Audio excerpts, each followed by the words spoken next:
epístola del apóstol Pablo a Tito, capítulo 1, verso 5. Dice: por esta causa te dejé en Creta, para que corrigieses lo deficiente y establecieses ancianos en cada ciudad, así como yo te mandé.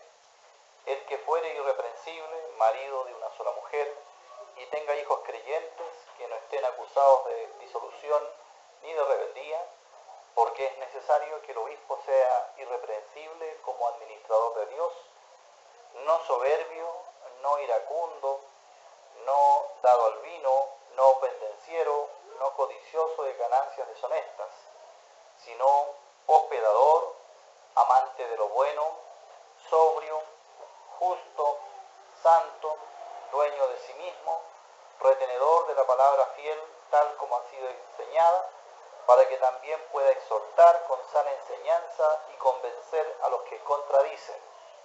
Porque hay aún muchos contumaces, habladores de vanidades y engañadores, mayormente los de la circuncisión, a los cuales es preciso tapar la boca, que trastornan casas enteras, enseñando por ganancia deshonesta lo que no conviene.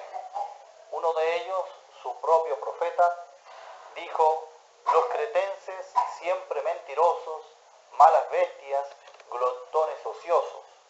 Este testimonio es verdadero, por tanto, repréndelos duramente para que sean sanos en la fe, no atendiendo a fábulas judaicas ni a mandamientos de hombres que se apartan de la verdad. Todas las cosas son puras para los puros, mas para los corrompidos e incrédulos nada les es puro, pues hasta su mente y su conciencia están corrompidas. Profesan conocer a Dios, pero con los hechos lo niegan, siendo abominables y rebeldes, reprobados en cuanto a toda buena obra. Pero tú habla lo que está de acuerdo con la sana doctrina, que los ancianos sean sobrios, serios, prudentes, sanos en la fe, en el amor, en la paciencia. Las ancianas asimismo sean reverentes en su porte, no calumniadoras, no esclavas del vino, maestras del bien, que enseñen a las mujeres jóvenes a amar a sus maridos y a sus hijos, a ser prudentes, castas, cuidadosas de su casa, buenas, sujetas a sus maridos, para que la palabra de Dios no sea blasfemada. Exhorta asimismo a los jóvenes a que sean prudentes, presentándote tú en todo como ejemplo de buenas obras, en la enseñanza mostrando integridad, seriedad, palabra sana e irreprochable, de modo que el adversario se avergüence y no tenga nada malo que decir de vosotros. Exhorta a los siervos a que se sujeten a sus amos y agraden en todo, que no sean respondones, no defraudando, sino mostrándose fieles en todo, para que en todo adornen la doctrina de Dios nuestro Salvador. Porque la gracia de Dios, y esta es como una conclusión, se ha manifestado para salvación a todos los hombres, enseñándonos que renunciando a la impiedad y a los deseos mundanos, vivamos en este siglo sobria, justa y piadosamente, aguardando la esperanza bienaventurada y la manifestación gloriosa de nuestro gran Dios y Salvador Jesucristo, quien se dio a sí mismo por nosotros para redimirnos de toda iniquidad y purificar para sí un pueblo propio, celoso de buenas obras. Esto habla y exhorta y reprende con toda autoridad, nadie te menosprecie. Recuérdales que se sujeten a los gobernantes y autoridades, que obedezcan, que estén dispuestos a toda buena obra, que a nadie difamen, que no sean pendencieros, sino amables, mostrando toda mansedumbre para con todos los hombres, porque nosotros también éramos en otro tiempo insensatos, rebeldes, extraviados, esclavos de concupiscencias y deleites diversos, viviendo en malicia y envidia, aborrecibles y aborreciéndonos unos a otros. Pero cuando se manifestó la bondad de Dios nuestro Salvador y su amor para con los hombres, nos salvó, no por obras de justicia que nosotros hubiéramos hecho, sino por su misericordia, por el lavamiento de la regeneración y por la renovación en el Espíritu Santo, el cual derramó en nosotros abundantemente por Jesucristo nuestro Salvador, para que justificados por su gracia viniésemos a ser herederos conforme a la esperanza de la vida eterna. Palabra fiel es esta, y en estas cosas quiero que insistas con firmeza, para que los que creen en Dios procuren ocuparse en buenas obras. Estas cosas son buenas y útiles a los hombres, pero evita las cuestiones necias y genealogías y contenciones y discusiones acerca de la ley, porque son vanas y sin provecho. Al hombre que cause divisiones después de una y otra amonestación, deséchalo, sabiendo que el tal se ha pervertido y peca y está condenado por su propio juicio. Palabras finales, dice: cuando envíe a ti a Artemas o a Tíquico, apresúrate a venir a mí en Nicópolis, porque allí he determinado pasar el invierno. A Zenas, intérprete de la ley, y a Apolos, encamínale con solicitud, de modo que nada les falte. Y aprendan también los nuestros, repasa, a ocuparse en buenas obras, para los casos de necesidad, para que no sean sin fruto. Todos los que están conmigo te saludan. Saluda a los que nos aman en la fe. La gracia sea con todos vosotros. Amén. Hemos estado recorriendo los primeros versículos del primer capítulo de la carta de Tito y hemos hablado primero del contexto general en donde fue escrita esta carta. Una carta escrita a un hermano llamado Tito, un hermano fiel, un siervo de Jesucristo que trabajó fielmente junto al apóstol Pablo. Y se le encomendó una misión. ¿Cuál fue esa misión? Ir a una isla llamada Creta, muy bien. Y en esa isla había varias iglesias cristianas. Es decir, varios grupos de personas que se reunían al nombre del Señor Jesucristo, habiendo confesado con su boca que habían creído en Jesucristo como su Salvador personal, y que sin embargo en sus actitudes y en su comportamiento no estaban dando muestra de tal profesión de fe. Entonces Pablo envía a Tito a esa isla donde habían varias iglesias cristianas, la isla de Creta conocida como la isla de las 100 ciudades, y en esa isla Tito tenía dos misiones que están declaradas en los primeros versículos: corregir lo deficiente en la conducta de los llamados cristianos, ¿eh? Corregir lo deficiente, y segundo, establecer ancianos en las iglesias. Es decir, no tenían ancianos, eran iglesias que tenían hermanos con deseos, con voluntad, que estaban de alguna manera liderando, pero eran iglesias que no tenían ancianos, es decir, el modelo bíblico de liderazgo en la iglesia. Y Pablo le escribe en primer lugar cuáles son los requisitos de conducta que deben ser observados en los que él iba a establecer como ancianos. Y ahí establece una serie de conductas. Conductas que hemos ido avanzando poco a poco. Ahora, ¿por qué se escribe esta carta entonces a Tito, que en el fondo es una carta para todas las iglesias de Creta? Se escribe por una razón que yo la mencioné en la lectura, que está en el capítulo 2, versículo 11. Dice: porque la gracia de Dios se ha manifestado para salvación a todos los hombres. En primer lugar, a todos los hombres, incluida esa isla distante del continente llamada Creta.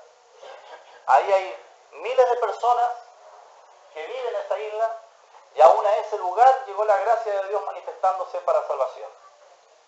Aún a ese lugar se predicó el Evangelio. Aún a ese lugar llegó el mensaje del Evangelio. ¿Cuál mensaje del Evangelio?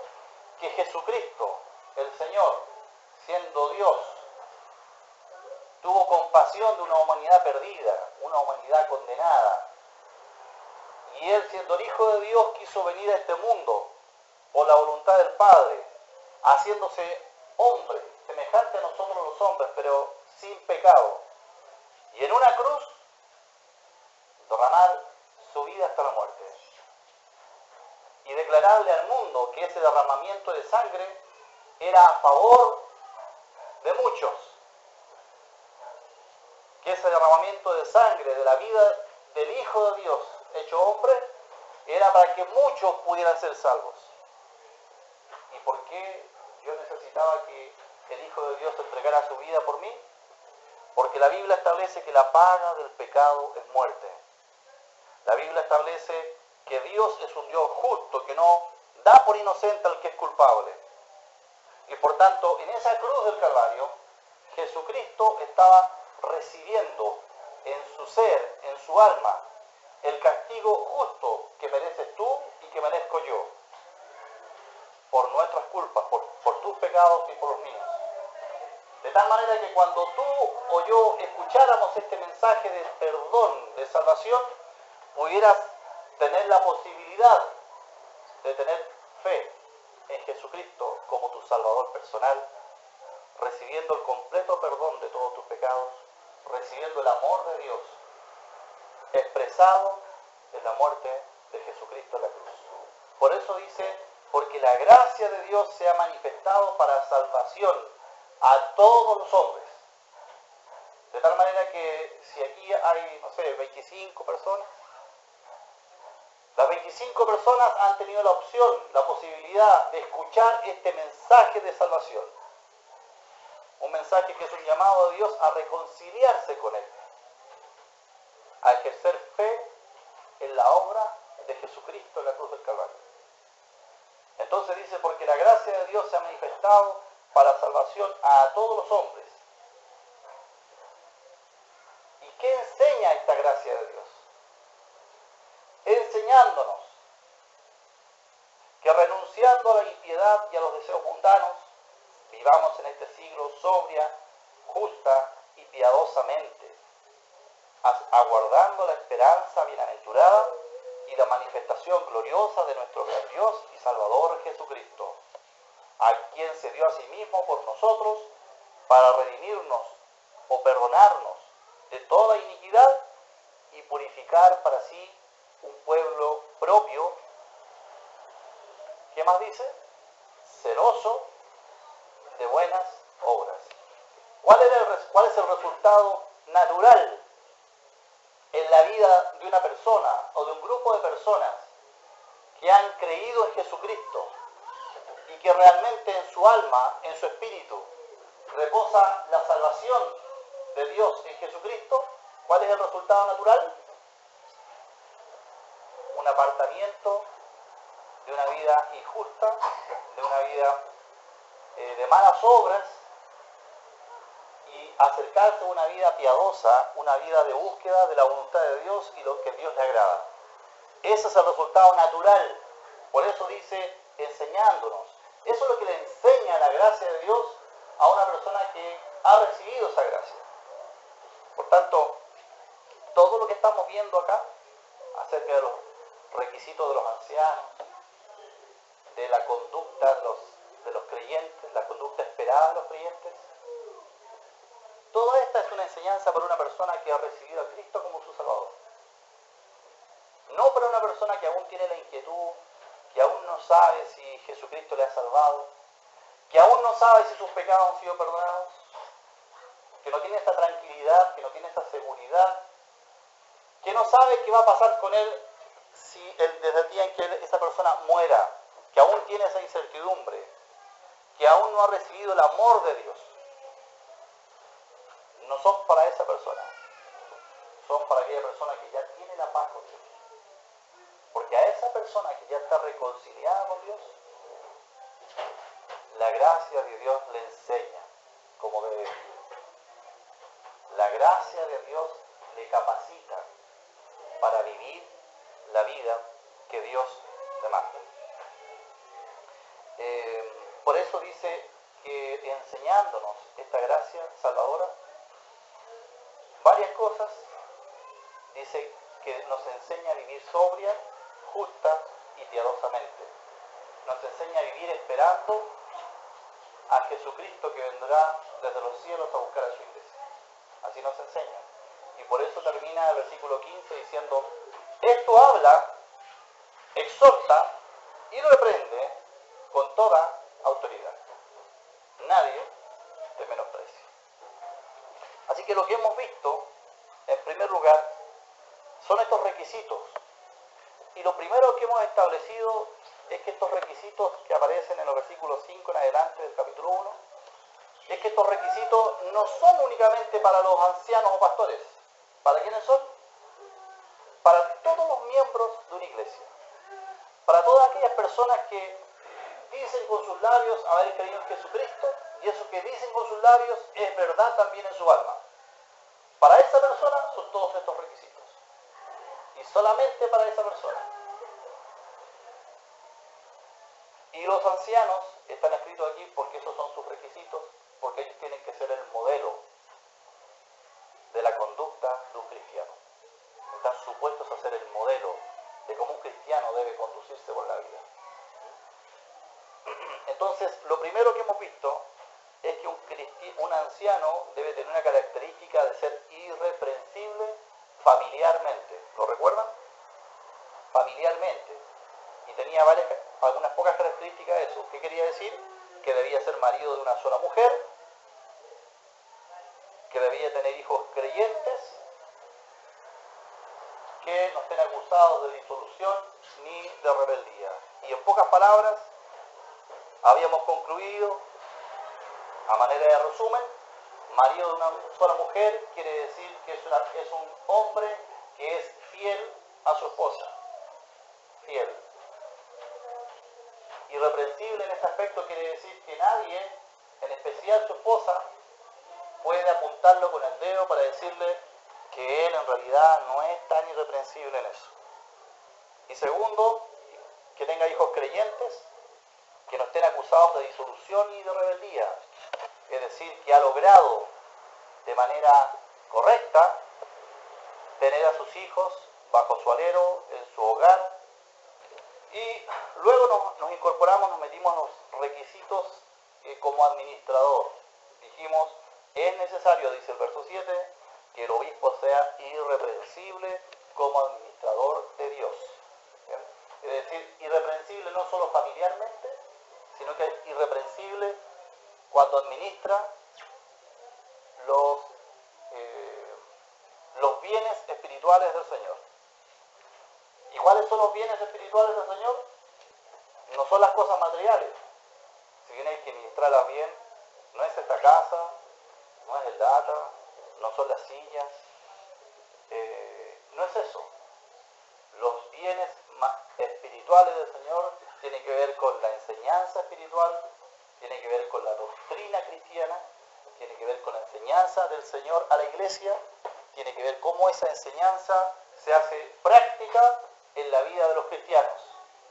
Esos son los valores y los bienes espirituales que un anciano o los ancianos deben administrar irreprensiblemente. Y por tanto dijimos que tenía 5 características que ya las vimos de lo que no debía ser. ¿Sí?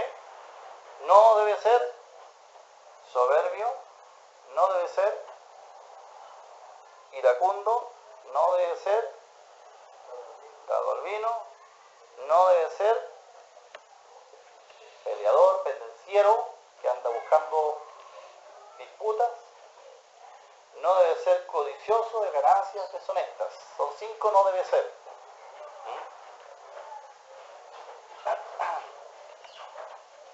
Vimos cada uno de esos no debe ser, pero la regla general es que esos no deben ser aplican para todo cristiano, hermano, hermana, y que el anciano está supuesto a ser modelo en esos no debe ser. Pero esos no debe ser también aplican para ti, hermana, para ti, hermana. Es decir, no es que el anciano no pueda ser soberbio y tú sí puedas ser soberbia. No es que el anciano no pueda ser iracundo, así irascible, que salta por cualquier cosa, explosivo, y tú sí puedas ser un peleador y una persona iracunda. Él es el modelo humano, entiéndase, modelo humano, nuestro modelo divino siempre es Jesucristo, es Dios, Él es sin tacha,